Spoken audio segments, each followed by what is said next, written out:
Okay, so today's video, as you can tell from the title, something quite awful has happened to me just over a week ago now.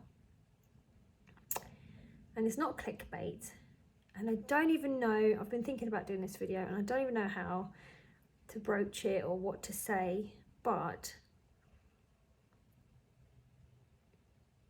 from thinking about it, I feel like I could maybe help someone else. There's something in me that feels like you could, if I can just comfort one person, then this video is worth it. And then there's also my mum was my #1 fan, and she died last week on Monday, and I know she'd want me to keep doing YouTube because she loved watching my videos, and she'd watch every single one, and she'd tell me when she's about to watch them. She'll tell me when she gets a notification on her phone, like Christina White's posted a video, watch it now. She was my subscriber, and in the interest of being transparent, she would comment on my videos as well, as if she wasn't related to me. She so if you go back through my past videos, her name is Steenie Stuff, and she would comment as if she didn't know me to help the algorithm, that sort of thing, in the beginning days, and then she carried on commenting as if she didn't know me. It was quite sweet. Yeah, so I've got those that I can look back through, and I have, last week I looked back through some of them, and there's a really lovely one that she'd said about plants around my pond in the garden that you might actually be able to hear in the background because I've got the window open and I can hear it, so you might be able to hear it. But yeah, so my mum died last Monday, quite suddenly. She went into hospital on the Friday, and she'd been in the hospital on the 6th of July, so she died on the 11th. She went in on the 6th to A&E via ambulance, and they said there was nothing wrong with her, and they sent her home the same day, and I went and picked her up and took her home. And then a few days later, on the Friday, so that'd be the 8th, so literally 2 days later, on the Friday, she went back into hospital, and I was going to go and see her on the Sunday, and I texted her Saturday night saying, hey, I'm going to come and see you tomorrow, because my sister spent all day with her Saturday at the hospital. I said, hey, I'm going to come see you tomorrow. Are you up for a visit? Should I bring the cribbage board with me? And I can't actually remember what she replied, or if she replied, but then quite late or early in the morning, the wee hours, she actually messaged to say that she was in a lot of pain, and the doctors had put her on this breathing machine, and it damaged her lungs, and she thought she was going to die. And this was the early hours of Sunday morning. My mum had COPD stage 4 because she was a smoker, and she's 59 when she died, and her birthday was exactly 2 weeks before she died, her 59th birthday. But yeah, the early hours of Sunday morning, she texts us all. I've got 5 brothers and sisters, there's 6 of us in total. She sent us all various sort of messages of the same thing, all written differently. She didn't copy and paste the same message to everyone, so we all got our own little message of her saying, she's in a bad way, she doesn't feel good. Could we all come and visit her, because she doesn't think she's gonna live much longer. And so obviously that was quite a shocking message to receive, but I actually didn't receive that message till I woke up, and my phone was on Do Not Disturb, And David woke me up because my sister had rung his phone because she couldn't get through to me, and this was about 7:30 in the morning on Sunday. And she was like, hey, sorry to wake you, but have you seen your messages? We've all got a message from Mum saying we all need to go to the hospital for 10 o'clock to say our goodbyes because Mum thinks she's going to die very soon. The doctors have offered to put her on life support and she's declined it. But she wants to speak to her family and be able to say goodbye before she goes. So I've got up, like, dressed in super quick time and just got myself to the hospital. I was the first one to get there. And I spoke to her. I'm also her next of kin, as I'm like the closest to her and do the most with her. And I also don't have kids and I don't like work a 9-to-5 sort of job, so I'm available more. So I was her next of kin as well. So I went down and I spoke to the doctors, but the ward was now on COVID sort of restrictions because she was on the respiratory ward, resus or respiratory, I can't remember which one. But she was on the breathing ward essentially, and they had some patients on there with COVID. And so we were only allowed to visit between the hours of 2 and 5 and 6 and 8 because they didn't class my mum as terminal. I don't know why they did this, but that was the most difficult. That was the most difficult day of my life. That day, that was the Sunday. Because I'm trying to convince the nurses that how can you tell me my mum's not terminal when I've just spoken to the consultant and he said whichever option she chooses out of the 3 that are available, none of them have her living past 48 hours, and they're saying because of COVID and they still think that they can treat her and make her live a bit longer, she will never get out of bed, she'll always be bedridden, but she'll just be laying there, you know, barely alive, but on medication. And she didn't want that. So the consultant told me there were 3 options. The first one was to try that, the medication route, and see if they could heal her and keep her alive. But then she'd never be out of the hospital. She'd never leave hospital.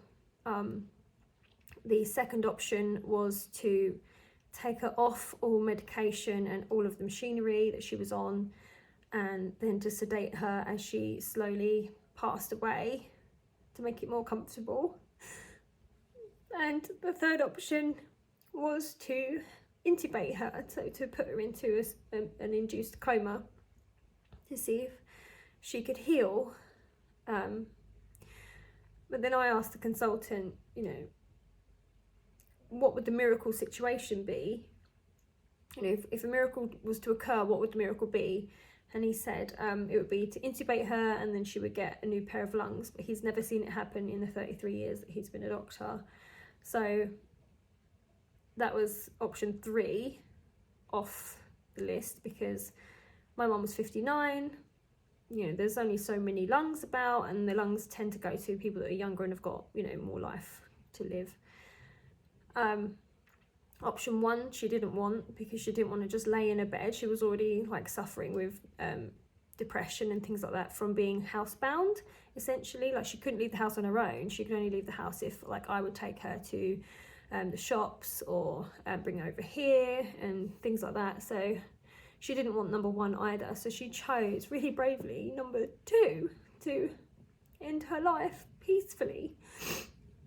And on Sunday morning, we told the doctor that. We said, Mum's chosen number 2.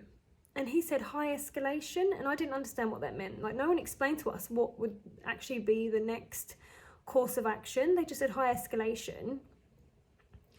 And I just assumed that meant something to do with, you know, Mum's now been escalated above the COVID rules, is what I was assuming that meant. And I'm like, okay, so we should be able to visit her now because she's terminal. And then the nurses are still like, no, she's not terminal. And they were being quite aggressive and quite rude. So I was like, I was disgusted, actually. My whole family, we were all really confused. No one knew what was going on. We're, like, at this point thinking our mum's, you know, on the comfort path so she'll be, you know, taken off of the medication and things like this. But that's not what the doctors did. What they did was actually they carried on treating her for the whole rest of the day. And this was the other day. This was the Sunday before the heat wave. So it was absolutely boiling all over that weekend. And my mum's laying in a bed next to a window with the bright sun, like south facing. And she was boiling hot. And we're like covering her with like cold, wet tissue and things like this. We're like having to keep her cool. We're just wetting this bit of tissue and laying it all over her body. And she's suffering. She's suffering, like she can't breathe on her own. Like anytime she moved, her heart rate would go through the roof, her blood pressure would go through the roof, and her oxygen levels would just drop. Like even if she wiggled her ankle. So she wasn't in a good way at all, even on the medication. We didn't realise they were still medicating her at this point. We're thinking, okay, she's going to be slowly dying. And we're trying to see her and spend time with our mum. Me and my 5 siblings. Like there's a lot of us to be able to want to be able to say goodbye and spend some actual quality time with her in her final moments. And they made it the most difficult and heartbreaking day that I've ever had. Just even to think about it, it's just something really, really painful. Like, but there are, I will get to it, but there's like a pro and con to what they did. And, you know, whilst we were going through it, it was awful. But in hindsight, it was actually a blessing, because I had to leave at 10 p.m. that night. I'm sorry, I had to leave at 8 that night. Because I was next of kin, I sort of lingered a bit, and my sister lingered, and then she got like escorted out because she wouldn't leave when they asked her to leave, and she's like, no, my mum's like, she's dying. And at this point my mum was like mostly asleep and struggling, and we didn't want to leave her on her own, but the doctors reassured me that, you know, she would survive the night. And I was so confused by this at this point. So I went home, and I woke up the next morning and phoned my family, and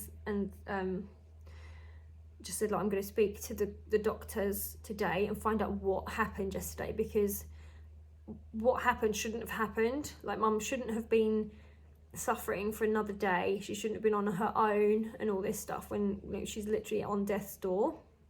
So then I spoke to the nurses in the morning, and they said, you know, the doctor's going to come around at 10 and do his rounds, and then we'll know more from then. So we had to wait till that.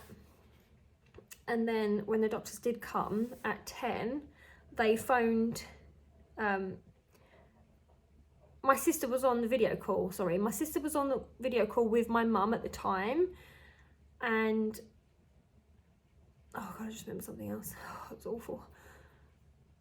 The doctor came in the room when my sister was on the video call. So my sister added me to the video call as well. So it was now a group call, so I could hear and see what was going on in the room. And then the doctor spoke to us directly and said, like, who's next of kin? I said myself. He asked me my name and my sister's name and all this stuff. And he said, okay, come in at midday and we'll have a discussion about what's going on. So I said, that's fine. There was more conversation than that, but that's basically the crux of it. So then we did that. But in the meantime, between 10 and 12, my sister rang me again and added me to the group chat. And she was screaming and crying and stuff, because I could see my mum on the camera and her lips were like grey, like she wasn't breathing, and it was awful. Like my mum was holding the phone like in her hand, landscape, so you could see her face, and she was like sort of facing the pillow. This is a really harrowing story, I'm so sorry. But this is why it's been like the most terrible week of my life. The hardest. I think that my mum had a small heart attack, and for those few seconds, like she lost, like her lips went blue, and my little sister was like screaming. She was outside the ward, they wouldn't let her in, because, you know, visiting wasn't till 2 o'clock, and this is the day that my mum actually died, but she's not terminal. And I actually screen recorded all of this conversation, so I've got it on my phone, like what happened as well, with like my sister's banging on the door and no one's letting her in, and my little brother was also on the group call as well, and he lives on the road opposite the hospital, and he ran from his house to the hospital to be with my mum because she said she wanted to be with us, with her children, when she died. And they're thinking she's dying, and I thought she was dying when I was looking at it. I was saying, please guys, calm down, try and calm down. You know, all this screaming is not doing you any good. They're not going to let you into the ward screaming and banging on the door. You know, you just got to keep calm and be reasonable. No one's going to let a mad person on a ward with other patients. So I was like, guys, calm down. There's nothing you can do. So they're not letting you on, they're not letting you on. So just like, and I was just staring at my mum, like looking at her, watching what was happening. And she was breathing, but her lips had gone blue. And I've seen this before. My mother-in-law had a small heart attack when she was with us, twice actually. So yeah, I'm pretty sure that she had a small heart attack, but she survived that. And then this was about 11 a.m. And then about half hour, yeah, it was, because I was having my breakfast. And about half hour later, I then left to get to the hospital because it's half an hour away from where we are. Everything's half an hour away from here. It's incredible. Yeah, so I got there just before 12, and then they let us straight on the ward to speak to the consultant. So we stood in the room with mum for a little while. She was sort of out of it, dozing in and out of consciousness sort of thing. I was with her for about, I'd say probably 20-25 minutes before the consultant actually came in. So he was like about 12:30, he came in to speak to us, and it was a group of them. There was 2 doctors, and 3 nurses that came into the room. And the doctor, one of the doctors, the consultant, was the guy that I'd spoken to the day before, and he said, yes, mum has deteriorated quite rapidly from the day before. Like, the condition that she was in now was a lot worse, and so the medication they put her on wasn't working. And so that, yes, they were now in agreement that she was now terminal, and then the COVID rules were lifted, like the visiting hours, and now we could visit in 2s at a time, anytime till 10 p.m, and then I could stay the night with my mum after 10 as next of kin. So they then did what my mum had asked to be done the day before. They removed all the medication that she was on, and took the machines away. The only thing they left her on was the oxygen. And then through the day, they put her on a pump, which is like a constant slow release of morphine, just to keep her comfortable. So yeah, throughout the day, we were like swapping over, talking to mum, and to be honest with you, I don't feel like I actually got any quality time with her, because as her next of kin, it felt like any time I was in the room, like the nurses would come in and check, and or my brothers and sisters would then come in the room and ask me questions and things. So I don't actually feel like I ever really got to say bye. And then some of my other siblings sort of have said the same sort of thing. Like, it just didn't feel like we were saying bye, because mum had asked us not to cry because she couldn't cope with any emotion, because she had COPD and couldn't breathe. Any sort of crying and things would actually make her breathing more laboured and more difficult. So when we were in the room, we had to be like somber but not crying. So that was quite difficult. And I'm going to get to the bit now where I'm saying, like, there was pros and cons to what happened the day before. So after they removed all of the treatment at midday, she deteriorated quite rapidly into a point where she was in pain. She was getting this like pain in her side, and then the painkillers being up to cover that then made her more dozy and like less aware of things. So it was a really quick deterioration of her awareness. So she knew we were there, but she couldn't say much. So she was like aware, but she wasn't alert. And her breathing was quite difficult, and I was laying next to her, and our whole family, we love singing. Like, we were brought up in a singing house. Like, mum was a singer, she taught me and my sister how to sing, and we loved to sing. And I was laying with her, and I sang a song that I've been part of that was created. It's actually on YouTube. It's a Christian song.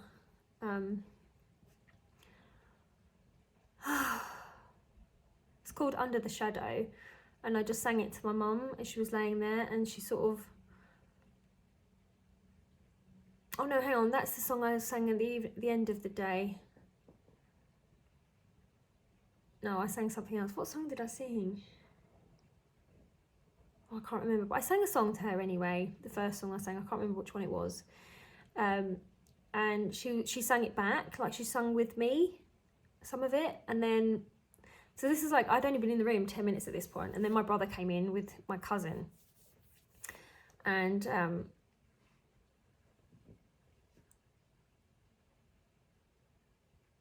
yeah, oh yeah, so she was really hot at this point, and we was like covering it. Now she's covered in ice, literally, like that day, because we knew the day before she had really struggled with the heat.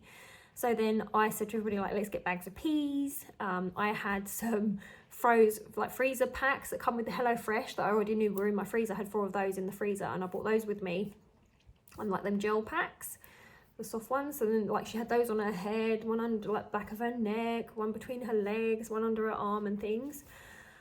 So she's laying on the bed, and my little brother came in, and we're like trying to keep her cool, and like I've got a lump of ice in my hand so that I can hold her hand. She's saying like we're too hot to touch her. Yeah, so I was singing, and then my brother came in, and I just said, oh, I'm singing, because her breathing at this point was like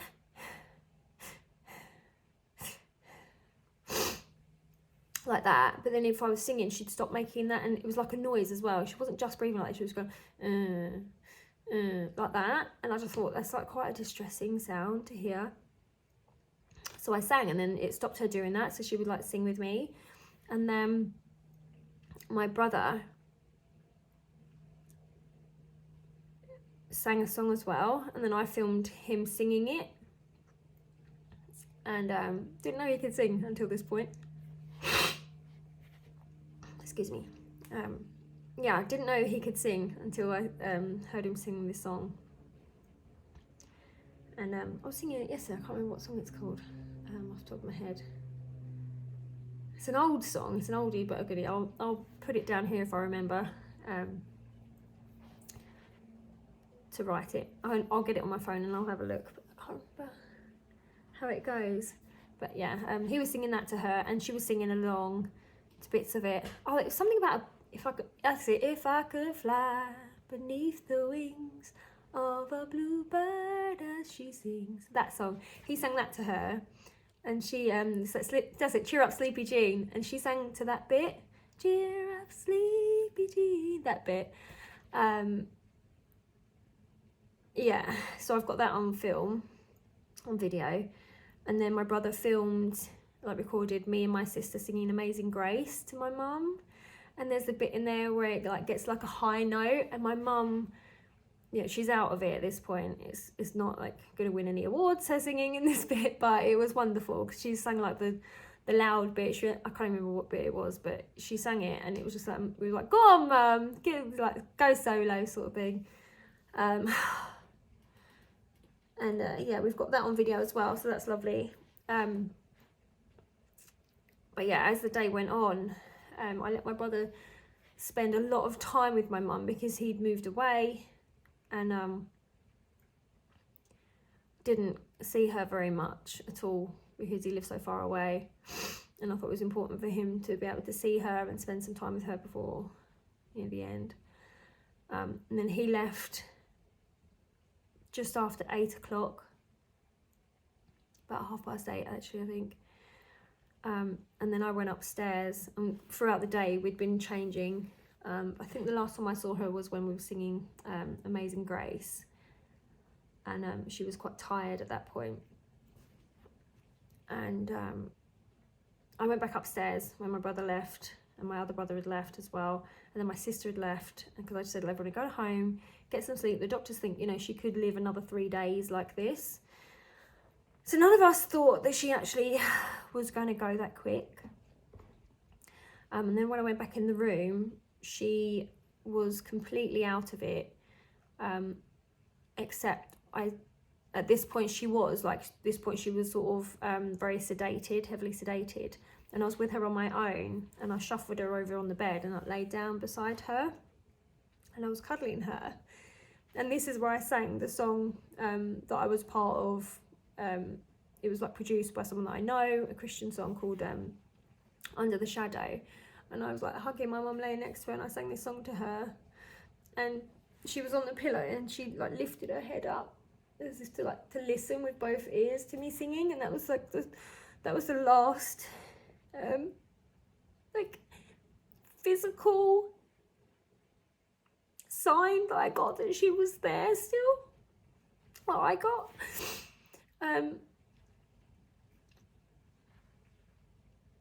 Like that she was still awake sort of thing and not just completely out of it. And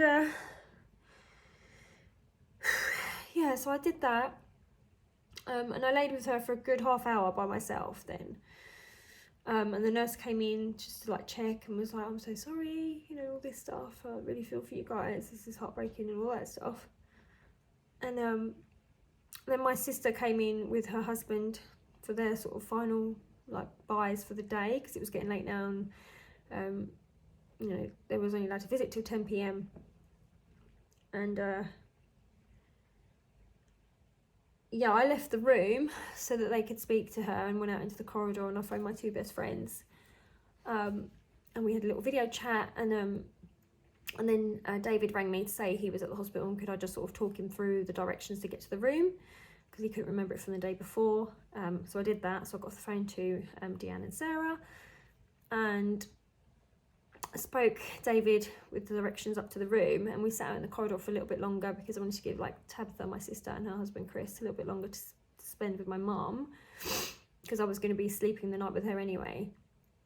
And I was chatting to David just out there about what had happened during the day, and I had this feeling like my heart started to race, and I was like, I need to go back in now because I feel like something might have happened. Like my heart's just started beating really fast, and I don't want to like to have been like a sign and I've ignored it. So he was like, okay, let's go. So we went back in, and she hadn't changed since I'd left her. But Tabitha and Chris were still in there, and they were chatting to mum and telling them stories, and then my little sister, this is like, if you don't believe in this stuff, I don't know, it was a really spiritual passing, because 10 minutes before my mum died, and we didn't know she was going to go in sort of the next 10 minutes, my little sister went, the creepy people are back. And what she meant by this was she could feel my grandma who'd passed a few years ago, her dad who passed when I was 16, so a long time ago. And she said, and there's a circle of people around the bed who she doesn't know. And I know this sounds really crazy, but she actually said this. And I was like, oh really? And then we was just sort of talking about when we were kids, and like you see ghosts and things when you're kids, and I was like, yeah, can we just like stop talking about this now, because it's starting to creep me out. I was like, ooh. And my partner's there, David, and I don't even know how much of that stuff he believes or anything like that, and I was just like, I felt a little bit awkward.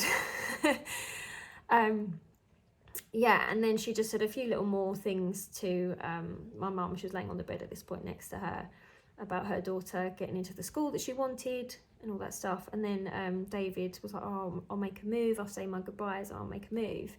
And Toby goes, oh, that's right, we'll leave. But David was like, no, it's fine. And David brought in his little white Bible for my mum that he had with him, that his mum and dad both had with them when they passed, because they both died in the last few years. My 4 years ago, my father-in-law died of dementia, and then in March this year my mother-in-law died of dementia, and David had been with them and took the little white Bible that he was given by his grandma when he was 4. Well, he brought that into my mum as well, because she is Christian, and I don't know why, but it didn't occur to any of us to bring a Bible, and we didn't realise that she didn't have her Bible with her. Like my mum took her Bible everywhere. When she was younger and more, well, not younger, but a few years ago, she had a big black handbag, and her Bible was the biggest and heaviest thing in it.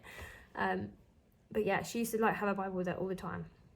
Well, none of us sort of realised, oh, Mum hasn't got a Bible. But David brought his Bible with him and left it with my mum, put it under her hands, and said his final goodbye. Like, have a peaceful journey, go be with Jesus, that sort of thing. And then he left the room. And I said to Tabby and Chris, say your final goodbyes. I'll go out the room so you can say bye, Chris. And then they did that. I waited a few minutes, and then Chris I saw Tabitha. I can't remember which one opened the door, or they just said, oh, you can come back in now, because the door was just ajar and I heard them. And I came back in the room, and I sat down on the bed, and my little sister said, I'm going to go outside for a cigarette. Yeah, they still smoke, it's crazy. I'm going to go out for a cigarette. And I sat on the bed and I thought, well, actually, I need a wee. I said, one sec, I need to use the loo. Can you just stay with Mum while I go to the toilet? So I actually went out, and at this point I knew that the like visitor toilet had no toilet roll in it out in the hallway, and it was quite far as well. So I actually sneaked in and used the patient toilet, which you're not supposed to, but I did, and I'm glad I did, because I only went for a number 1. And by the time I got back to the room, I walked in and I noticed straight away that my mum's breathing had changed. Like, when David was in the room, I was looking at my mum, and she was breathing like, it was like every 1 second she breathed. And when I walked back in the room, she didn't breathe for 3 seconds, and I was like, and I watched, and then she breathed like it was 4 seconds to her next breath, and Tabitha was just leaving the room, and I went, Tabby, wait. And she turned around and she went, has it changed? So she knew. I was like staring at my mum, like when you've got a pet or something, or someone that's sick, and you're like watching them breathe, and they stop breathing, you're like, you wait in silence till they breathe again, thinking, have you died? Well, I did that with my mum. I was like, and I watched and I counted, and it was 4 seconds. And I said, yeah, it's changed.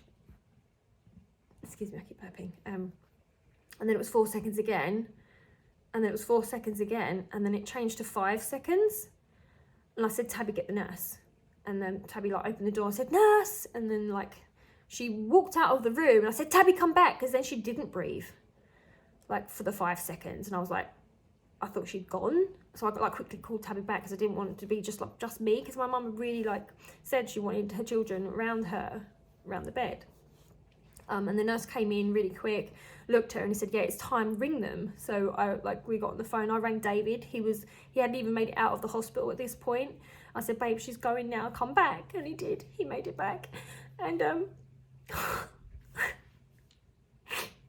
my little brother, Victor, we did a group call. All of us have made like a WhatsApp group chat at this point to like discuss what was going on with Mum, that Mum was a part of. And my eldest sister, Melissa, she comments on my videos too. She was in Australia visiting my dad at the time for a bit of respite, because she's got like health issues as well. And so I rang David, and then Tabitha rang the group chat, and then I rang my sister Melissa to get it on the video so that she could be there. And Tabby rang the group chat and just said to Victor and Claudia, my other sister, who at this point was like a town away, because she'd gone home to sleep because she'd had a very bad night's sleep the night before, because she was really sunburned. So she went home to sleep to like be okay in the night, because we thought that Mum would like pass during the night or something, and that they'd get a phone call from me to say like get here quick sort of thing. But this was now like 10 to 10 at night.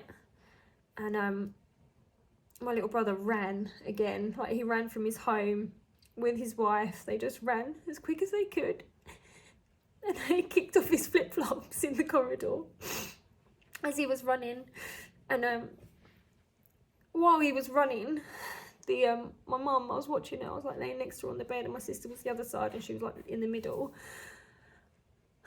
She stopped breathing, and I said, she's gone.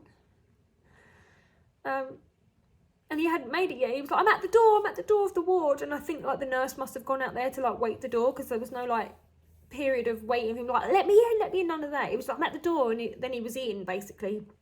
And he ran down the ward, and then he like burst through the door, and he was He was so distraught. He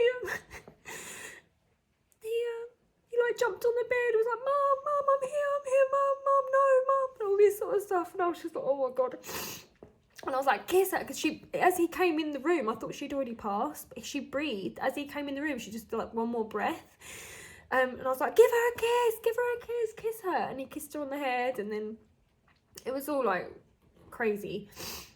He fell off the bed, and I like sort of jumped up, because at this point he was like laying across me to kiss Mum, and then he fell backwards, and I jumped up and grabbed him and put him back up on the bed to say like, be with her, because I've been with her at this point for like an hour and a half. I was like, be with her. And then he screamed. I was like, baby, you've got to stop, please, but make it peaceful, don't let her go like this. And she breathed again, and that was the last breath she took. And it was so painful to watch my brother like that, because I brought him up, he was like my boy. I'm like mum number 2, and yeah, it was not good. It was so sad. It was sad for all of us, of course, but he wears his heart on his sleeve. He's one of those like very emotional, loving, mushy types. And my other sister didn't make it. She was on the video call, but she only got onto like the ramp of the hospital and waited there while my mum passed away. I hate saying it like that, but I just feel like it softens the blow for people. Like when you hear things like my mum died, it's a bit like jarring for some people.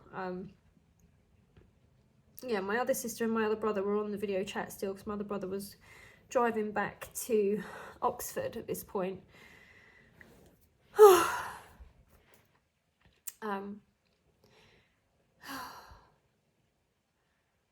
Yeah, so my mum died, and then her brother, who worked at the hospital, came in. We got the nurses to sort of page him and get him to come up, like page his unit, sort of his team, his group, whatever it is that he's on. He's a porter, so he moves people around the hospital, things like that. And he came up, and he was in bits as well. And then he went for a walk, and then slowly but surely, like, people left, and I was just sitting there with my mum by myself for quite a while. And then my little sister came back in, and we sang with my mum. We sang a song that we're going to sing at the funeral, and she played another song that I've never heard before. It's absolutely beautiful, and we're going to play that at the end of the funeral. And I just big, deep heart sobbed my eyes out for my mum, because, you know, I like to have a good cry and get it out. You know, I don't think you should hold things like that in. Like, if you need to cry, get it out, obviously. And yeah, so that's what happened. And then since then, I've been really busy doing all the next of kin stuff. So that night, I rang the funeral home that we've had all of our family funerals through since, like, my grandma and her, like, my step granddad, things like that, when we were younger. Because my mum's brother, who was reported at the hospital, he's going on holiday on the 1st of August for 3 weeks to Canada to see our other auntie. So we wanted to get the funeral in before then so that he could attend. And my auntie's coming over from Canada now, and then he's going to fly back with him on the 1st. So we rang the funeral home and just got everything underway really, really quick. And my mum had sorted everything out for the funeral in her notes on her phone, which I've got.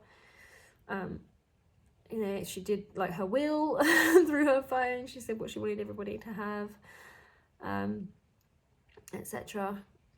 And then she also, we didn't realise this till when my brother uploaded it, but my youngest brother, when he was with her the day before, we all went, when they said no one was allowed, you know, visitation wasn't till 2, we left the room in the hospital, and we went down to the waiting area to leave my little brother in there with mum, and they were fine. They left him in there, and he was with her for 2 hours on his own, and he filmed 2 clips of a sort of goodbye video of my mum, and each one's like between 10 and 13 minutes long, and she's talking to us and saying a little bit about my sister and him when he was little, and how nice of a child he was. And then she talks a little bit about her life, and you know, what she thinks people should do with their life and all this stuff. She says her message is, don't be boring, take risks, don't be boring, live your life. Yeah, so we've got that, so that's sweet. So we've got a few videos, and that was when she was still with it, so she couldn't breathe very well, but we have got a nice like video of her talking to us. And her birthday was 2 weeks before she died, and we've got videos of her blowing out her candles, or trying to blow out her candles, things like that. So we have got, there's things that we have got, but what I was saying about what was so difficult, the Sunday was so difficult because we knew she was dying, but the nurses were like adamant that she wasn't classed as terminal because they were still treating her, which is like the craziest thing to me.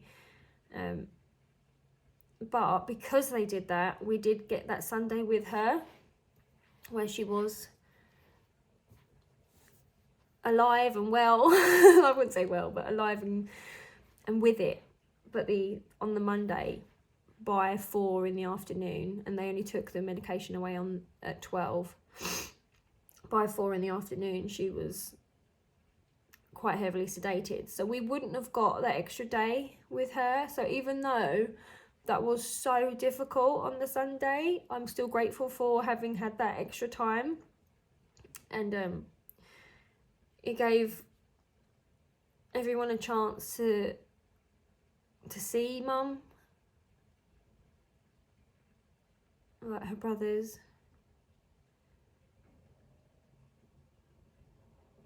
and all of us. We all got to say bye, you know. We did say bye, but we didn't get that sort of like the little story time bye, you know, when they like say be good, don't do this, remember that, life lessons, that sort of thing. We just got I love you so much, you know, that sort of bye. We didn't get the movie bye, but we did get a bye. But yeah, so that's been my last week and a half nearly. Well, actually, yeah, a week and a half, because it's now Friday. It's Thursday. I think it's Friday. It's Thursday now, so my mum's been gone 10 days today, and I'm gonna upload this video. I'm just gonna edit a few bits out, like me sneezing and coughing and burping and things like that. Just edit that out, and then I'll just upload this so you know what's going on, so that where I've not been online. And I know everyone will be like, oh my god, you know, you don't have to come on here and do this, but unfortunately I do, because YouTube, the algorithm, you know, if you go silent on your channel, then you lose the growth. And I'm only a new YouTuber, I'm a little YouTuber, and I know my mum, being my #1 fan, would not want me to lose the sort of the momentum that I'm getting from YouTube. Like, they don't put out all of my stuff, but they do all right. My videos do okay, considering I've only got like 2.2 thousand followers, something like that. But my mum was my biggest, absolute #1 fan, and I know she'd want me to keep doing this and keep on top of it, and she wouldn't want me to let it slide. So that's what I'm doing. My mind is absolutely frazzled. I've been going through all the stages of grief. So the first night that she died, I was in bits, I was crying and all that stuff. And then the next day I was here and I walked out into my garden, and my first dahlia had opened, and it's because it's in the shade. My dahlias are a bit in the shade, so they don't have like full sun all day, they get like a few hours, so they're delayed a bit. But my first dahlia was out, and I went to get my phone to film it, to send it to my mum, and then I remembered that I couldn't do that, and that was the first one. And I messaged them, like the group chat, to say, guys, I've just had that first ouch after she's gone, where I realised I couldn't send her what I was going to send her, so I'm going to put it on here. And I put a photo of the dahlia, and it was beautiful. It's a double-headed dahlia. And I sent it to them. They were like, oh, it's lovely, it's lovely. Like, they were doing their bit for me. And then I just stood in the garden crying my eyes out all by myself.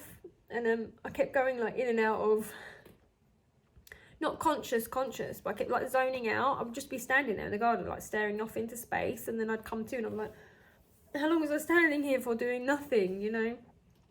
And yeah, all day I was just, that was a hard day, Tuesday. And then Wednesday come round and I was completely numb. And this is the bit of grief. Like, I love education. I looked it up. I was like, you know, what's the 5 stages of grief? And they're like denial, anger, bargaining, depression, acceptance. But they don't all happen in the same order, and they happen differently for different people. But Wednesday came and I was in what I would now call denial. And it's not that you deny that like the person that you love has gone. It's not that. It's your brain doesn't let you think about it. Your brain is in denial. Your brain is like stopping you from being able to think about it. So I would like try, and I've still got it now. Like, I'm still like it now. If I try and think about a memory of my mum, it will let me think about her for like a second at most. Like, I can't grasp it. Like, it's keeping it away from me, and it's like it's trying to do that because to protect me or something like that. And then I'm in shock as well because it happened so quick. Like, for 2 weeks before she died, she'd started to struggle a little bit, but because she went into A&E on, I think it was a Wednesday, and they said, you're fine, and they sent her home that same day, it was like maybe she had an infection. It showed up on her x-ray. So we thought she just had an infection. We had no idea that she was that close to like not being here anymore. So we're all like, and she was getting better. It was the weirdest thing. Like, her mood had improved. Like, I was going around seeing her and taking her places, and her depression seemed like it had lifted.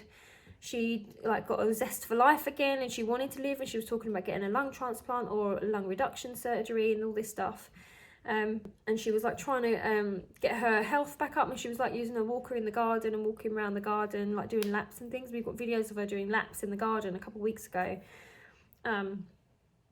So yeah, in my head, she was going to have this lung reduction surgery, and she was going to live, you know, and be healthier and have a bit more to live for. So then that she died so quickly was shocking and hard to reconcile, I suppose. Like, hard to get my head around it. Like, she's not here. You know, you can't ring her and all that stuff, you know? Like,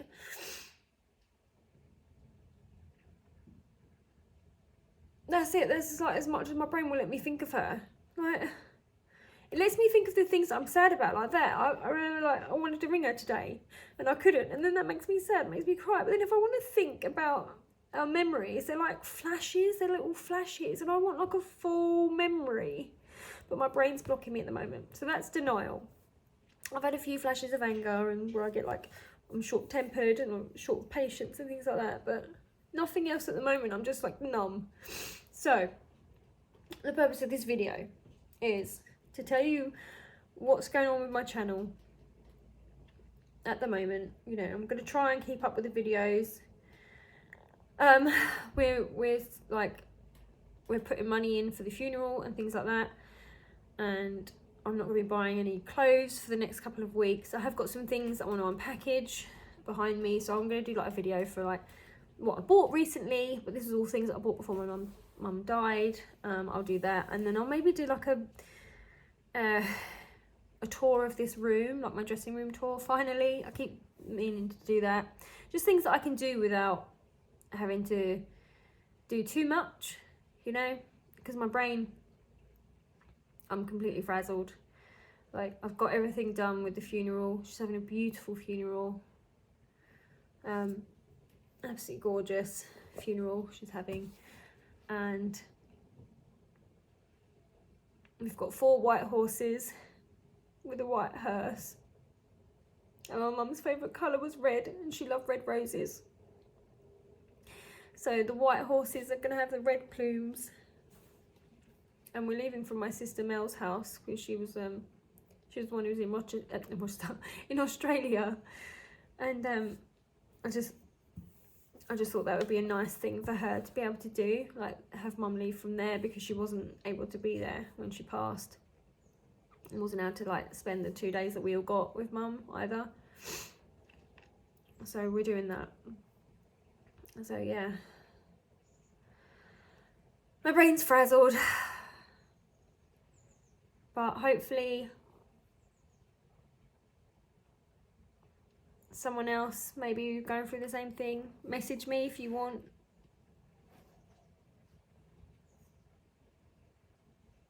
Don't know. Share your stories, comment below, that sort of thing. I don't mind at all. I don't really know the purpose of this video, but I just wanted to talk about her and say what's been going on and why I've been AWOL on my channel.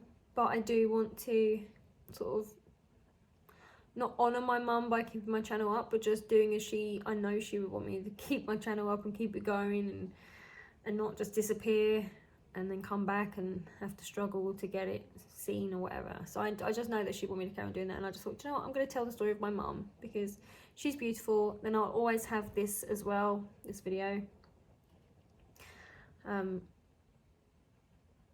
if anybody wants to know what happened, I can just say, watch this video. This will tell you exactly what happened, you know, and why I'm like I am at the moment. Stressed, sad, numb. When your mum dies, you feel like a bit of you has gone. You can't detect which bit at all. There's just something missing, and you know it's either never going to come back, or that feeling's going to take an age to repair. It's going to take forever to heal, if it heals ever. That's how it feels. And you know your mum loves you unconditionally. I said this to my friends when they said, how are you? I sort of wrote like 2 paragraphs out and just said like that. I said, I'm okay, but I know I'm not okay. Like, I can feel it. I'm alive. You know, I'm going to survive. This isn't going to kill me, but I do feel dead. Like that. So my message, my mum's message is, don't be boring, take risks and live your life. You know, don't be worried about silly things. My message is, hug your mum. Spend time with your mum. Even if she annoys you, trust me now, you are not prepared for them to go. You have no idea how it feels until it happens. Because my partner, David, lost his mum earlier in the year, and I didn't understand. She was 87, so in my head, you know, she had a good life and all this stuff. What everyone says, you know, she lived a good life, and she did. She lived a lovely life. She was very lucky, very blessed. But when someone that's old dies, you don't feel as cut up, I don't think, as someone that's young who dies. But I think when it's your mum, it's just your mum, no matter how old they are when they die now. Like, you know, it's their time to go and things like that. And it really was my mother-in-law's time to go. She wasn't enjoying life anymore. She couldn't do anything. She had Alzheimer's and cardiovascular dementia, so she had mixed dementia. She was still with us, like she knew who we were and all that stuff, but basically her body just, that was the end of her heart, basically. So it was her time to go, and the last month was hard for her, and she didn't enjoy it, and you know, it was no quality of life. So you have that sort of relief when they're gone for them. Not, oh, I'm glad she's gone. It's more like, I'm glad she's no longer suffering that. So you have that, and that makes you feel better. And I do have that with my mum. However, I do also have the thing was like, she was getting better. Like that's a difficult bit. And those recent memories, which I can't even access at the moment, but I did the first day, because I said to my sister, like, those recent memories are the hardest. The ones where I've spent time with her recently, like her birthday, I took her to Blue Water, we bought her an outfit, and that's what she's going to be cremated in. Like, those memories are the hardest to touch because they're so far away in my head of what's happened. You know, they're like detached. It's a different reality. My mum was getting better and now she's no longer with us. Like, what happened in the middle? So yeah, essentially her lungs gave up is what actually happened. So I do know what happened because I've spoke to the medical examiner. But yeah, so that's my sad story, my sad tale. The title isn't clickbait. It's a long, hour-long video of me taking you down this little path, I guess, with me, telling you what happened with my mum. Yeah. I'm going to sign off now, and I'll see you in a different video. I'll probably do a Q&A. If you've got any questions you want to ask me, put them in the comments, and I'll do my best to answer them for you, because I haven't done a Q&A on my channel yet. And I have had a few people say, like, can you do a Q&A, because they're intrigued about me, because obviously I live in this lovely big house and I haven't spoken much about it. You know, my dressing room's gorgeous and things like that, so people are like intrigued, like, who's this girl, what's this house she lives in, and all this stuff, you know, what does she do for a living, and all this stuff. So I figure those are most of the questions I'm going to get asked. Like, how did you meet your boyfriend and things like that. So yeah, ask me in the comment section below what you'd like to know in a Q&A, and I'll do that as my next video, because I can do that. You know, I could just sit here. I just blow dried my hair today and put some mascara on. You know, it's not hard work. So yeah, just do that. I'll do that next. I'll do my Q&A video next, and then I'll do like my dressing room tour for you guys, so you can see what I've got in here, because it's chock full of stuff. And I've been meaning to do it since really the start of my channel, but just haven't done it yet. So yeah, that's it. I think that's all I wanted to say. I've gone deeper into things that I even thought I was going to say. Like, you sit down for these sort of videos, you just don't know what you're gonna say, but it just rolled and just went with how my mum died. So yeah, don't smoke, don't do drugs, it's not good for you. Look after yourself, look after your body, look after your children, look after yourself for your children, things like that. So just, I don't have children, but I am now a child of a parent that's died young, and all three of my siblings are now, my younger siblings are now an orphan, because both of their parents have died. So yeah, look after yourselves. Don't take your health for granted, because once it's gone, it's really hard to get it back, and it's really hard on your children. Really, really, really hard on your children. So if you're watching this video and you're thinking, I need to get healthy, I need to quit smoking, I need to like stop smoking weed and things like that, so just stop doing it. Just really, really try your hardest, try your damnedest, do it for your kids, because yeah, it's devastating to lose your mum young. Like, I wish she was still at the end of the phone, and she's not, you know. And she was so cute. I love her. My cute little cute mum. She was cute. Yeah, that's it. I'm gonna sign off now, like 58 minutes.